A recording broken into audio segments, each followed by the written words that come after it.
Hello, everybody. Kenneth Hollins here with hollinsmusic.com. Thank you for taking a little time and watching this video. Now, what I have for you today is a practice tip that really works, and it is the best tempo to practice at. Now, this is something that a lot of people really don't think about, but it really does make a big difference when it comes to you accomplishing a lot in your practice time.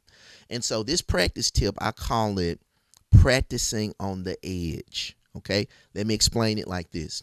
Say, for example, that you are standing at the edge of a cliff and your feet are on the edge of that cliff and your toes are on the outside and your heels are on the ground. And so now you're able to rock on the cliff. So you're rocking back and forth. If you rock forward too much, you're going to fall off of the cliff.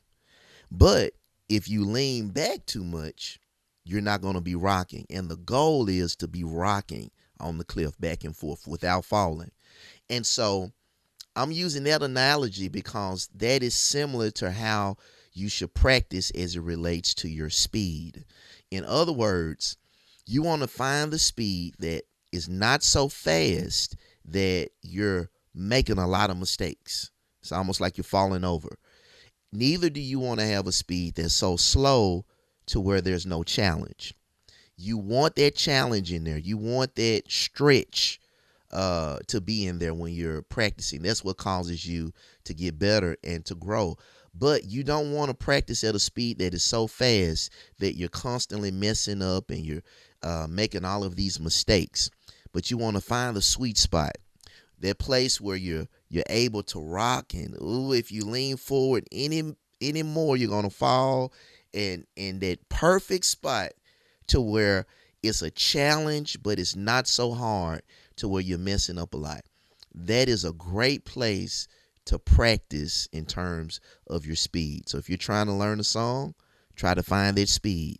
If you're trying to work on a lick or a run, try to find that speed. Especially when you're working on exercises, try to find that speed. And then it also helps when you're using something that keeps a steady beat, like a metronome or a drum loop or something like that.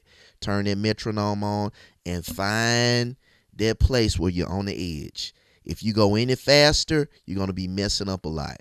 But if you're too slow, it's no challenge. Find that place where it stretches you, that place where it's a little challenge, and then that's when you're going to see the most growth and you're going to see the fastest improvement at that point right there. Okay, that's a tip that that if you use it, I really believe it'll make a big difference in your practice time. Okay, hope you enjoyed that. Hope that was helpful. Always remember, HMPI, we're serving gospel musicians all over the world.